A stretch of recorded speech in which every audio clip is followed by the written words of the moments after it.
1000 ரூபாய் கொடுத்துட்டு வேற கட்சியில போய் சேர்ந்துருவியா பாத்துறான் உன்னை அப்படின்னு நம்ம ஊர்காரங்களே வச்சு சொல்ல வைக்கிறாங்க. நீங்க தைரியமா சொல்லாதீங்க, கேமரா வேற இருக்கு, நாளைக்கு வந்துருவாங்க உங்க வீட்டுக்கு சொன்னேடி அப்படின்னு.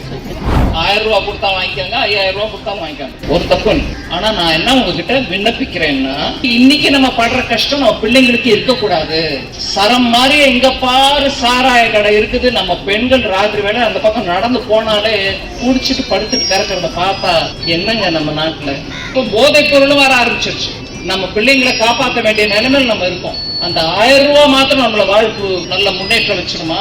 வச்சுக்கோங்க, இன்னைக்கு தேவைக்கு நம்மளுக்கு எடுத்துக்கிறோம். ஆனா எதிர்காலத்தை பத்தி நம்ம யோசிக்க வேண்டிய கடமை தமிழ் பெண்களுக்கு கட்டாயமா இருக்கு. நீட் வேணாம், நீட் வரக்கூடாது தமிழ்நாட்டுக்கு, நீட்டுக்கு எதிர்ப்பு தெரிவிக்கிறோம் அப்படின்னு சொன்னாங்களா? இப்போ சொல்லிட்டு தான் இருக்காங்க. கிராமமா போய் பாருங்க, வாய்ப்பே இல்லாத ஏழை மக்களுடைய வீட்டுல இருந்து பெண்கள் எல்லாம் முன்னாடி வந்து சொல்றாங்க, எனக்கு நீட் இல்லைன்னா நான் மெடிக்கல் காலேஜ் வாச கதவு கிட்ட கூட போக முடியாது, கேட்டு கிட்ட கூட போக முடியாது நிலைமை எங்களுக்கு. பரவாயில்ல, நிறைய பேர் பேசிக்கிறாங்க. இன்னைக்கு இங்க இருக்கக்கூடிய தமிழ்நாட்டில் இருக்கக்கூடிய கட்சி நம்மளுக்கு 1000 ரூபாய் கொடுக்குது, அதனால பெண்களுக்கோசம் நல்லா பண்றாங்க. நான் மோடி ஐயா என்னெல்லாம் பண்ணினாருன்னு எடுத்தும் சொன்னேன். ஆனா இத்தனை செய்யக்கூடிய மோடி ஐயா, நான் தான் உங்களுக்கு இதை கொடுத்தேன், எங்க கட்சியில தான் நீங்க இருக்கணும்னு சொல்லல. ஆனா நம்ம இங்க 1000 ரூபாய் கொடுத்துட்டு வேற கட்சியில போய் சேர்ந்துருவியா பாத்துறான் உன்னை அப்படின்னு நம்ம ஊர்காரங்களே வச்சு சொல்ல வைக்கிறாங்களா இல்லீங்களா? நீங்க தைரியமா சொல்லாதீங்க, கேமரா வேற இருக்கு, நாளைக்கு வந்துருவாங்க உங்க வீட்டுக்கு சொன்னேடி அப்படின்னு சொல்லாதீங்க. அப்படி அமைதியா இருங்க.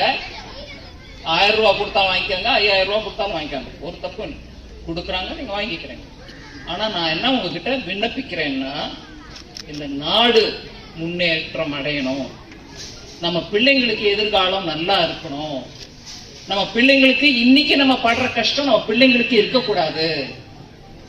சரம் மாதிரி எங்க பாரு சாராய கடை இருக்குது, நம்ம பெண்கள் ராத்திரி வேலை அந்த பக்கம் நடந்து போனாலே குடிச்சிட்டு படுத்துட்டு கிடக்கிறத பார்த்தா நம்மளுக்கு அண்ணனோ தம்பியோ நம்ம வீட்டுக்காரரோ இல்ல அப்பாவோ என்னங்க நம்ம நாட்டுல சாராயம் இருந்துட்டு இருந்துச்சு, இப்ப போதைப் பொருளும் வர ஆரம்பிச்சிருச்சு.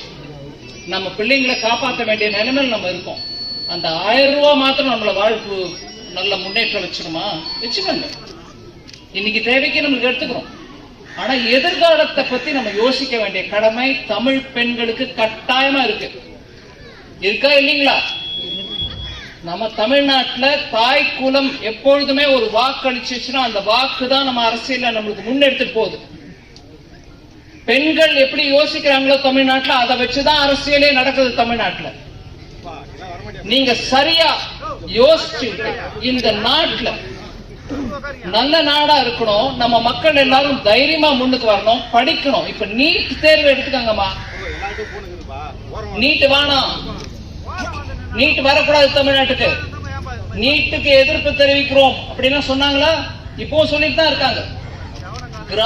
கிராமமா போய் பாருங்க, வாய்ப்பே இல்லாத ஏழை மக்களுடைய வீட்டுல இருந்து பெண்கள், சின்ன பெண்கள் எல்லாம் முன்னாடி வந்து சொல்றாங்க, எனக்கு நீட் இல்லைன்னா நான் மெடிக்கல் காலேஜ் வாச கதவு கிட்ட கூட போக முடியாது, கேட்டு கிட்ட கூட போக முடியாது நிலைமை எங்களுக்கு.